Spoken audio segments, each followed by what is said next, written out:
포로로 끌려간 이스라엘 백성들이 다시 약속된 대로 예루살렘으로 돌아온다라고 하는 말씀의 본문입니다. 그리고 이 본문은 영적인 이스라엘인 예수 그리스도로 말미암아 하나님의 백성으로 부름받은 사람들이 교회로 들어오는 구원받는 백성들로 편입되는 그 장면을 궁극적으로 보여주고 있는 말씀이라고 할 수 있겠습니다. 이스라엘 백성들이 포로로 끌려가기 전 이 이스라엘 그 마지막 상황은 이러했습니다. 바벨론이 일단 쳐들어와서 성벽을 둘러싸기도 전에 이스라엘 왕 여호야킴이 죽임을 당합니다. 그리고 여호야킴의 뒤를 이은 여호야긴 왕이 모든 조공을 다 드리겠다. 1년에 얼마만큼 당신의 나라에 이렇게 많은 것들을 갖다 바칠 테니까 제발 그냥 돌아가라. 그래서 이제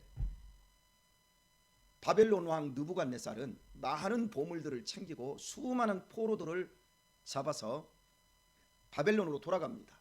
그런데 여호야킨 왕 이후에 시드기야 왕이 바벨론을 배신을 하면서 바벨론에 대항할 수 있도록 우리가 이제 애굽의 힘을 빌리자. 애굽과 친하게 지내자. 지금 우리나라가 중국과 너무 친하게 지내고 미국과 멀어졌다. 뭐 이래서 친중파다 친한파다 이렇게 싸우고 있는 것처럼 그 당시에 엄청나게 싸웠어요. 그때 하나님의 말씀은 너희가 바벨론도 아니고 큰 나라인 애굽도 아니라 너희가 나를 의지해야 된다. 진짜 하나님께로 돌아와야 된다. 아무리 얘기했어도 그들은 정치적인 카테고리 속에서 그래도 눈으로 보이는 큰 나라가 더 중요하지 그러면서 신앙적으로 자기 자신들을 개혁하지를 않았습니다. 그래서 악수를 두는 바람에 바벨론의 느부갓네살 왕이 괘씸하게 생각하고 쳐들어와서 예루살렘을 이렇게 포위한 상태에서 이제 공격을 하고 사글이 다 죽이고 그리고 이제 예루살렘 성이 무너졌을 때 도망치는 시드기야를 잡아서 그 보는 앞에서 자식들을 처참하게 다 죽여버립니다. 왕자들을. 그리고 마지막으로 시드기야의 눈을 뽑아버립니다. 그 눈 가지고 있어야 하나님을 보지도 못하는 이스라엘 왕 눈 쓸데없다라는 거죠. 믿음의 대를 이을 수도 없는 자식들 있어봐야 아무 소용없다는 거죠. 하나님이 다 도륙을 내고 눈을 뽑아버립니다.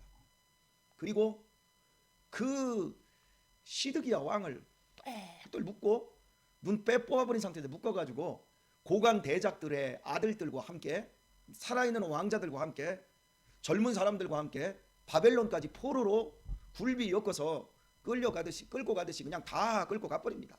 이보다 비참할 수가 없었습니다. 다 불타버리고 삶의 근거들은 없어지고 성벽은 무너지고 성전도 다 약탈당하고 이스라엘의 근거는 처참하게 끝나버렸습니다. 이 비극적인 상황이 주어지기 전 70년 전에 이사야가 너희들이 잡혀가게 될 것이고 그리고 너희들이 70년 만에 포로에서 해방되어 돌아올 것이다. 이렇게 말하면서 나의 생각은 너희보다 높고 나의 길은 너희보다 높다. 하늘이 땅보다 높은 같이 나의 길이 높고 나의 생각이 높다.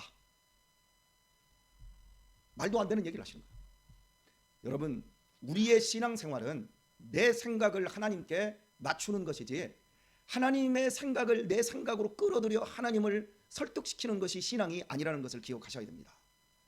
대부분이 이런 식으로 신앙생활을 하고 있는 형태들이 너무 많습니다. 그래서 하나님의 생각이 얼마나 큰지 그러면서 이것은 너희들에게 재앙이 아니라 너희들을 구원하려고 내가 이렇게 하는 것이다.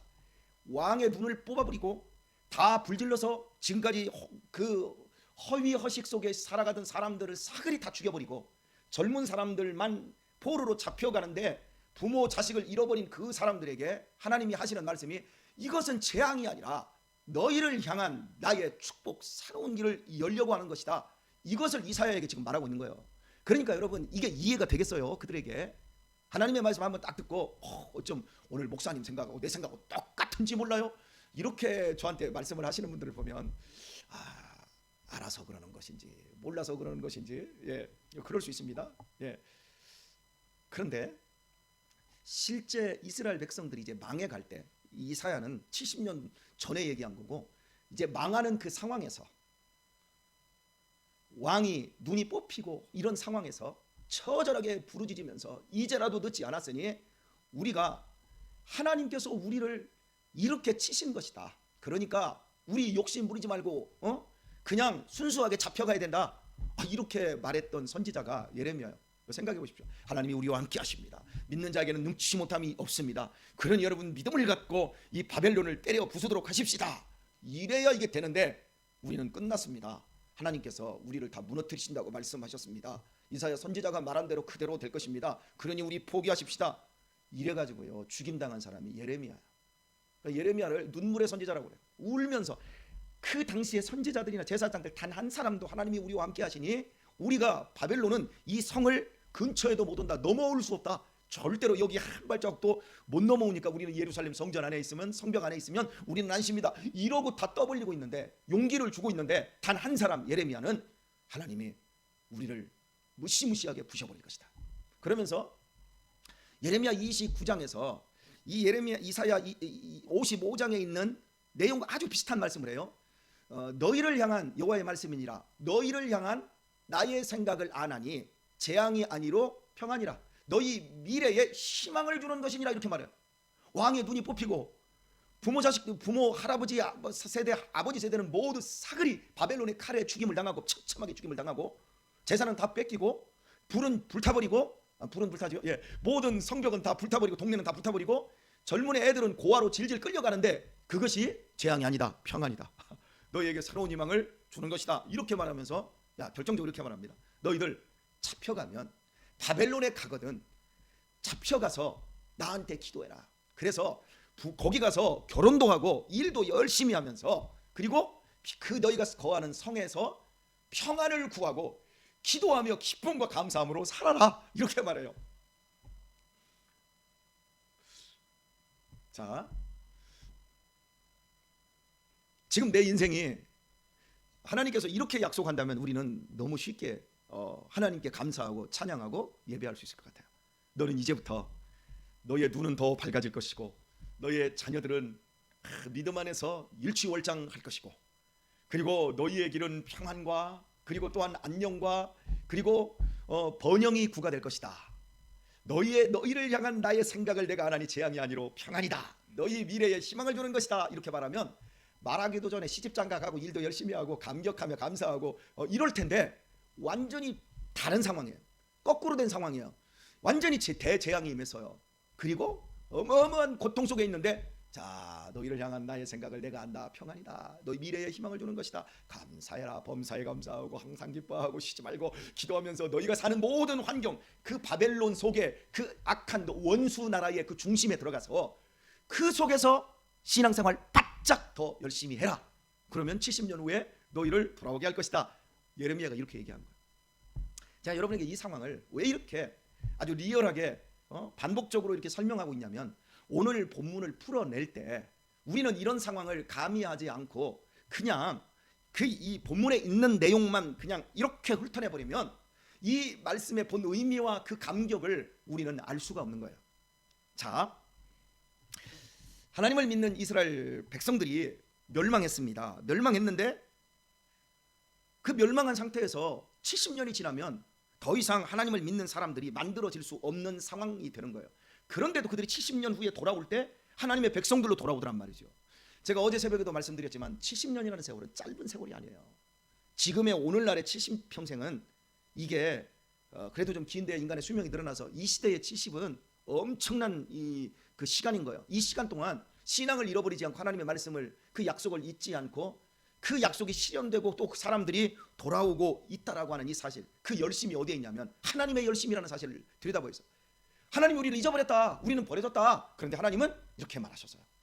새끼를 여인이 어찌 그 젖 먹는 자식을 잊겠으며 자기 태에서 난 아들을 긍휼히 여기지 않겠느냐. 절대 잊지 않고 절대 버리지 않는다.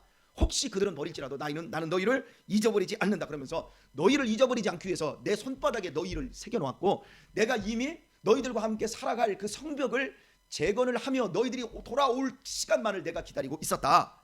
이런 부분들. 그러면서 이제 7절, 이제 17절, 오늘 우리가 이제 보아야 할 말씀이 17절과 18절입니다. 네 자녀들은 속히 돌아오고 너를 헐며 너를 황폐케 하던 자들은 너를 떠나가리라. 오늘 믿음 안에서 떠나간 자식들이 우리 안에 있습니다. 그래서 이 말씀을 읽을 때 여러분들이 아멘으로 받으실 수 있기를 바랍니다. 네 자녀들은 속히 돌아오고, 아멘. 예, 네 자녀들은 속히 돌아오고 너를 헐며 너를 황폐케 하던 자들은 너를 떠나가리라. 우리의 건강을 헐고 우리의 인생을 황폐케 하던 그 모든 악한 세력들은 떠나가리라.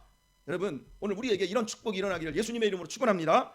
예, 이렇게 지금 선포하고 있어요. 그러면서 네 눈을 들어 사방을 보라. 그들이 다 모여 네게로 오느니라. 나 여호와가 이르노라. 내가 나의 삶으로 맹세하노니 내가 반드시 그 모든 무리로 장식을 삼아 몸에 차며 뛰기를 신부처럼 할 것이니라. 세상에서 가장 아름답게 사람을 꾸미는 날은요, 결혼할 때 신부 화장인 것 같아요. 신부 치장인 것 같아요. 그런 것처럼 처참하게 죽임당하고 짓밟혀서 끝장나버렸던 그 사람들이 70년 만에 하나님 앞으로 다시 한번 돌아올 때 어떤 모습으로 돌아오냐면 가장 누추하고 초라한 모습이 아니라 가장 아름다운 신부처럼 단장한 모습으로 돌아오겠다고 약속하시고 있는 거예요.